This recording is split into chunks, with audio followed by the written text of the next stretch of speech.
மனித உரிமை காப்பாளர் மரியாதைக்குரிய ஸ்டேன் சுவாமி அவர்களின் 3ஆம் ஆண்டு நினைவு நாளை முன்னிட்டு எழுச்சியோடு நடைபெற்று கொண்டிருக்கக்கூடிய இந்த வீர வணக்க உறுதியேற்பு பொது அரங்கத்திற்கு தலைமை தாங்கிக் கொண்டிருக்கக்கூடிய மனிதநேய மக்கள் கட்சியின் மாநில அமைப்பு செயலாளர் அண்ணன் மாயாவரம் ஜே அமீன் அவர்களே, இந்நிகழ்விலே முன்னிலை வகித்துக் கொண்டிருக்கக்கூடிய மனித உரிமை ஆர்வலர்களே, கருத்துரையாற்ற வருகை தந்திருக்கக்கூடிய மே 17 இயக்கத்தின் ஒருங்கிணைப்பாளர் மரியாதைக்குரிய தோழர் திருமுருகன் காந்தி அவர்களே, எனக்கு முன்பு இங்கே கருத்துரையாற்றிய தமிழ் தேச மக்கள் முன்னணியின் தோழர் திரு மீதா பாண்டியன் அவர்களே, முனைவர் குழந்தை அவர்களே, இந்நிகழ்விலே பங்கெடுப்பதற்காக வருகை தந்திருக்கக்கூடிய மனிதநேய மக்கள் கட்சியின் தலைவர் சட்டமன்ற உறுப்பினர் மரியாதைக்குரிய பேராசிரியர் ஜவாஹிருல்லா அவர்களே, மூத்த மனித உரிமை போராளி தோழர் தியாகு அவர்களே, இந்நிகழ்விலே பங்கேற்றிருக்கின்ற ஆளுமைகளே, களப்போராளிகளே, உங்கள் அனைவருக்கும் என் நெஞ்சார்ந்த வணக்கத்தையும் வாழ்த்தையும் உரித்தாக்கியவனாக என்னுடைய உரையை ஆரம்பம் செய்கின்றேன்.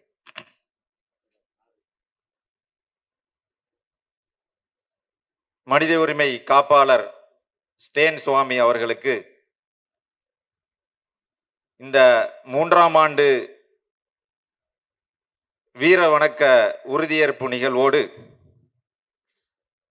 அவரின் முதலாம் ஆண்டிலேயே எஸ்டிபி கட்சி ஒவ்வொரு ஆண்டும் தமிழக அளவிலே மனித உரிமைகளுக்காக போராடி கொண்டிருக்கக்கூடிய பல்வேறு ஆளுமைகளை தேர்ந்தெடுத்து தமிழ் சுடர் விருது என்ற பெயரிலே ஒரு விருதை வழங்குவது வழக்கம்.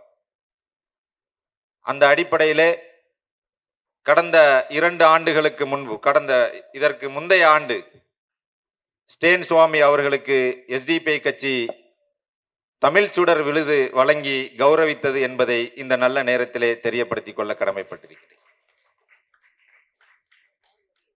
அன்பார்ந்தவர்களே,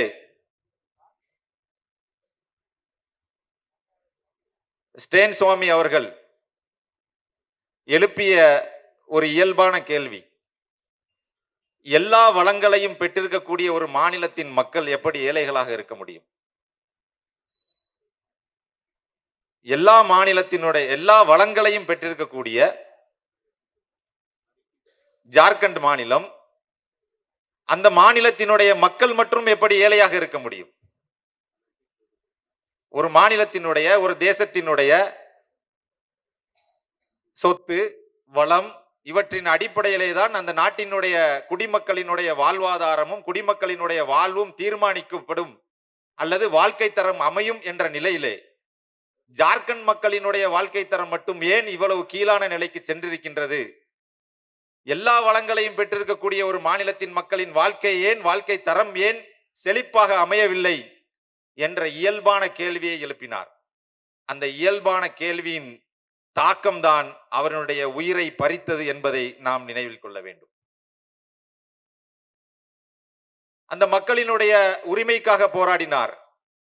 உங்களுக்கு எல்லாம் தெரியும், பாஜக அரசினுடைய வழக்கம் என்பது யாரெல்லாம் மனித உரிமைக்காக போராடுகிறார்களோ அவர்களெல்லாம் அவர் வளர்ச்சிக்கு எதிரானவர்கள் என்றும், வளர்ச்சிக்கு எதிரானவர்களை எல்லாம் தேச துரோகிகள் என்றும் முத்திரை குத்துவதுதான் பாஜகவினுடைய வழக்கம். அதே முத்திரையை தான் இந்த பீமா கோரேகான் வழக்கில் இருக்கக்கூடிய அல்லது மனித உரிமை தளத்திலே போராடி கொண்டிருக்கக்கூடிய எல்லாரின் மீதும் இன்றைக்கு இவர்கள் எல்லாம் தேச துரோகிகள் என்று முத்திரை குத்தி சிறையில் அடைத்து அவர்கள் சார்ந்த அமைப்பை தடை செய்து மக்களின் உரிமைக்காக போராடக்கூடிய அந்த போராட்டத்தை மட்டப்படுத்துவது என்பதுதான் இவர்களுடைய மிக முக்கியமான இந்த போன்ற சட்டங்களை அவர்கள் கையாள்வதனுடைய நோக்கம். அன்பார்ந்தவர்களே, ஸ்டேன் சுவாமி அவர்கள் சிறையில் இருக்கும்போது அவரினுடைய அந்த நோயினுடைய தாக்கத்தினால் ஒரு சிப்பர் கிளாஸ் தண்ணீர் குடிப்பதற்கு ஒரு சிப்பர் கிளாஸ் கேட்டார். அதை சிறைத்துறை அதிகாரியே அனுமதித்திருக்க முடியும், நீதிமன்றத்திற்கு செல்ல வேண்டிய அவசியமே இல்லை. ஆனால் ஸ்டேன் சுவாமிக்கு அந்த உரிமை மறுக்கப்படுகிறது. காரணம், அவர் ஸ்டேன் சுவாமியாக இருக்கிறார். அவர் ஒரு கோ சுவாமியாக இருந்திருந்தால் மிட் நைட்ல கூட, நள்ளிரவில் கூட நீதிமன்றத்தினுடைய வாசல்கள் அவருக்கு திறக்கப்பட்டிருக்கும். அர்னாப் கோசாமிக்கு அவர் என்ன பெரிய, அவ்வளவு பெரிய அப்பாட்டக்கரான மாதிரி அர்னாப் கோசாமி என்ன செஞ்சார்? ஒரு பெண்ணினுடைய தற்கொலைக்கு தூண்டுதலாக இருந்தார். சாமானிய மக்களினுடைய வாழ்க்கைக்காக மனித இந்த மீடியா தர்மத்தை, ஊடக தர்மத்தை எல்லளவும் நிறைவேற்றாதவர். ஆனால் அந்த அர்னாப் கோசாமிக்காக தேர்ந்தெடுக்கப்பட்டிருக்கக்கூடிய நீதிமன்றம் சாதாரணமாக மனித உரிமை தளத்தில் இயங்கிக் கொண்டிருக்கக்கூடிய ஸ்டேன் சுவாமிக்கு கிடைக்கவில்லை என்று சொன்னால், ஒருவேளை அவர் கோசுவாமியாக இருந்திருந்தால் அவருடைய வாயில கொண்டு ஊட்டி கூட விட்டுருப்பாங்க. இதுதான் இன்றைய நீதிமன்றம், இதுதான் இன்றைய ஆளும் அதிகாரத்தின் நிலை. சரி, யுஏபிஏ சட்டங்கள், அன்லாஃபுல் பிரிவென்ட் ஆக்ட் ஃபுல்லா இவங்க எத்தனை இந்த மாதிரி வன்முறையை தமிழகத்துல அல்லது இந்திய அளவில் தடுத்திருக்கிறார்கள், அல்லது இதன் மூலமாக கைது செய்யப்பட்ட எத்தனை வழக்குகளில் இவர்கள் நீதி செலுத்தியிருக்கிறார்கள்? யுஏபிஏ மூலம் கைது செய்யப்பட்ட அந்த வழக்குகளுடைய எண்ணிக்கையும் சிறையில் இருப்பவர்களுடைய எண்ணிக்கையும் கணக்கிலிட்டு பார்த்தால் இவர்கள் அந்த வழக்குல தீர்ப்பு வழங்கினது சொற்பத்திலையும் சொற்பம், 1% கூட சொல்ல முடியாது. அப்ப யுஏபிஏ சட்டம் என்பதை பழிவாங்கும் நடவடிக்கையாக மட்டும்தான் இவர்கள் கையிலே வைத்துக் கொண்டிருக்கின்றார்கள். இந்தியாவில் நடந்த அத்துணை மாபாதக செயல்களிலும் எந்த செயல்களையும் இவர்கள் தடுத்து நிறுத்த முடியவில்லை. 3வது முறை மோடி அரசு பொறுப்பேற்றதில் இருந்து இந்த 30 நாள்ல 25க்கும் அதிகமான சிறுபான்மை முஸ்லிம்கள் வட இந்தியாவில் அடித்து கொல்லப்பட்டிருக்கின்றார்கள். உத்தரப்பிரதேசத்துல இந்தியா கூட்டணிக்கு வாக்கு சேகரித்தார் என்று சொல்லக்கூடிய ஒரே காரணத்திற்காக ஒரு ஆலிம் படுகொலை செய்யப்பட்டிருக்கிறார், ஒரு மார்க்க அறிஞர், மத போதகர். இந்த சட்டவிரோத நடவடிக்கையை தடுத்து நிறுத்துவதற்கு அல்லது இதற்கு மூலதனமா இருக்கக்கூடிய RSS கிட்டத்தட்ட 150-200க்கு மேல தொடங்கும் மாட்டுக்கரியின் பெயரால் அல்லது முஸ்லிம் என்ற ஒற்றை காரணத்திற்காக அடித்து படுகொலை செய்யப்படக்கூடிய நிகழ்வுகளின் பின்னணியில் இருப்பது ஒரு மோசடி, ஒரு தீவிரவாத கும்பல். எனவே இந்த சட்டவிரோத நடவடிக்கையை தடுத்து நிறுத்துவதற்கோ அல்லது இதுவரைக்கும் எந்த மாட்டின் பெயரால் அடித்துக் கொள்ளக்கூடிய அந்த பசு குண்டவர்கள் மீது எந்த யுஏபியும் இல்லை. அல்லது இந்தியாவில் இந்த 10 ஆண்டுகள்ல நடந்த மிகப்பெரிய மாபாதக செயல்கள், எத்தனையோ செயல்கள் நடந்திருக்குது, அந்த எந்த செயல்களை இவர்களால் தடுத்து நிறுத்த முடியல.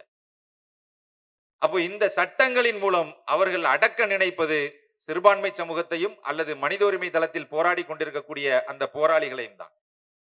எனவே இந்த சட்டங்களை வைத்து, இந்த சட்டம் இல்லை, எந்த சட்டமும் அப்படித்தான். இன்னைக்கு மரண தண்டனை இருக்கு. நிர்பயாக்காக மரண தண்டனை வழங்கிய நீதிமன்றம் ஹத்ராஸிலுடைய அந்த பெண்ணினுடைய விஷயத்துல என்ன நடந்துச்சு? மாறாக அந்த கற்பழிப்புக்கு நீதி கேட்டு போனவர்களின் மீது தான் இன்றைக்கும் வழக்கு இருக்கு, சித்திக் காப்பான் உட்பட எல்லாம். சஞ்சீவ் பட்டு 6 ஆண்டுகளை கடந்த ஓரிரு நாட்களை கூட கூட்டி கழிச்சு பார்த்தோம் அப்படின்னு சொன்னா, முன்னாள் உண்மையான ஒரு போலீஸ் IPS அதிகாரி, அவர் அண்ணாமலை மாதிரி போலி IPS இல்ல, அவர் உண்மையான IPS அதிகாரி, 6 ஆண்டுகளை நிறைவு செய்து விட்டார் சிறையிலே இருந்து. ஒன்னும் இல்ல, அவர் மோடிக்கு எதிராகவும் அமித்ஷாக்கு எதிராகவும் சாட்சியம் சொன்னார் என்று சொல்லக்கூடிய காரணத்திற்கு. இப்படி எண்ணற்ற தளத்தில் யாரெல்லாம் உண்மையின் பக்கம் நிற்கிறார்களோ, யாரெல்லாம் நீதியின் பக்கம் நிற்கிறார்களோ, யுஏபிஏ சட்டம் மட்டும் இல்ல, மரண தண்டனை யாருக்கு வழங்கப்படுகிறது? பாமரனுக்கும் சாமானியனுக்கும் எந்த பின்புலமும் இல்லாதவனுக்கும் தான் மரண தண்டனை வழங்கப்படுகிறது. இப்ப கொண்டு வந்திருக்கக்கூடிய இந்த 3 குற்றவியல் நடைமுறை சீர்திருத்த சட்டங்கள், இது ஒவ்வொரு சட்டமும் யுஏபிஏக்கு சமந்தான். எனவே இங்கே நாம் அழுத்தமாக முன்வைக்கக்கூடிய விஷயம் என்னவென்று சொன்னால், எனக்கு முன்பு தோழர் மீதா பாண்டியன் அவர்கள் பேசியதாக இருக்கட்டும் அல்லது தோழர் தியாக அவர்கள் உரையாற்றியதாக இருக்கட்டும், நாம் எதிர்த்து போராட வேண்டியது இந்த தருணத்திலே வெறும் யுஏபிஏ சட்டம் மட்டும் இல்லை என்பதை நாம் விளங்கிக் கொள்ள வேண்டும். இந்தியா மாதிரியான ஒரு மிகப்பெரிய ஜனநாயக நாட்டில் பிரிவென்ட் ஆக்ட் என்று சொல்லக்கூடிய எந்த சட்டங்களும் தேவையில்லை. இது என்ன சர்வாதிகார நாடா அல்லது மன்னர் ஆட்சியா? அப்படி என்ன இங்க நடந்து விட போகிறது? அல்லது நடப்பதற்கான சாத்தியங்கள் இல்லாத புலனாய்வு அமைப்புகள் இருக்காங்களா? ஏதாவது அப்படி லேசில் எதையாவது விட்டுட்டு போயிடுவாங்களா? அப்ப இந்த பிரிவென்ட் ஆக்ட் என்று சொல்லக்கூடிய எல்லா சட்டங்களையும் ஒட்டுமொத்தமாக எதிர்ப்பதுதான் அங்கே இருக்கக்கூடிய உண்மையான வழிமுறையாக இருக்கும். எனவே அதை நோக்கித்தான் நம்மளுடைய குரல்கள் எழும்ப வேண்டும். இந்த பிரிவென்ட் ஆக்ட் மட்டும் இல்ல, என்ஐஏக்கு ஒரு சிறப்பு அதிகாரத்தை இப்ப கூடுதலா வழங்கி இன்னைக்கு தமிழ்நாட்டில் முழுவதும் இறங்கி களமாடி வேட்டையாடிட்டு இருக்காங்க. கேட்பதற்கு யாரும் இல்லை. கோயம்புத்தூர் பகுதியில எப்போ வீடுக்குள்ள போவாங்க, எப்போ வருவாங்க, கோயம்புத்தூர் மட்டும் இல்ல, தமிழகம் முழுவதும். ஒரு மார்க்க அறிஞர் 20 வருடமாக ஆன்லைன்ல அரபிக்கு எடுத்துட்டு இருக்கிறார். அவரோடு பல 50-100 பேர் தொடர்புல இருந்து ஓதிட்டு இருக்கிறாங்க. ஏதோ ஒரு நபர் அதுல குற்றம் செய்ததற்காக இந்த ஆசிரியர் எப்படி பொறுப்பாவார்? அப்படி நீங்க பொறுப்பாக்குனீங்க அப்படின்னு சொன்னா, இதுவரைக்கும் தமிழ்நாட்டில் அல்லது இந்தியாவில் இருக்கக்கூடிய எல்லா குற்றவாளிகளுக்கு யார் ஆசிரியரா இருக்காரோ அவங்க எல்லாத்தையும் நீங்க கைது செய்யணும். அப்ப இது ஒரு பழிவாங்கும் நடவடிக்கை. எனவே தோழர் மீதா பாண்டியன் அவர்கள், தோழர் தியாகு அவர்கள் வலியுறுத்தியதை நான் மீண்டும் இங்கே வலியுறுத்துகிறேன். தமிழகம் சமூக நீதி பேசக்கூடிய இந்த முதல்வருடைய காலத்தில் என்ஐஏவினுடைய அதிகாரத்தை தமிழகத்தில் பயன்படுத்துவதற்கு அவர் அனுமதிக்க கூடாது என்பதை, ஏனென்று சொன்னால் தமிழகத்தினுடைய காவல்துறை ஸ்காட்லாந்து யார்டினுடைய காவல்துறைக்கு இணையான காவல்துறை. இங்கு இருக்கக்கூடிய காவல் அதிகாரிகளும் இங்கு இருக்கக்கூடிய புலனாய்வு அமைப்புகளும் எந்த அசம்பாவிதங்களும் அவர்களை மீறி நடக்காது. அப்படி இருக்கக்கூடிய அந்த சூழ்நிலையில் என்ஐஏவினுடைய அந்த அத்துமீறிய அராஜகத்தை தமிழக இந்த நேரத்திலே தமிழக அரசு தடுத்து நிறுத்தி அவர்களுக்கு இடமளிக்க கூடாது என்பதை அழுத்தமாக இங்கே கோரிக்கை வைக்கிறேன். அதே போன்று இந்த நல்ல நேரத்திலே இந்த வீர வணக்க உறுதியேற்பு பொது அரங்கத்தின் வாயிலாக இதுவரை யுஏபிஏயின் கீழ் கைது செய்யப்பட்டிருக்கக்கூடிய அத்துணை நபர்களும் அவர்களுடைய உரிய காரணங்கள் இல்லாமல் சிறையில் அடைக்கப்பட்டிருக்கக்கூடிய அத்துணை நபர்களும் விடுதலை செய்யப்பட வேண்டும்.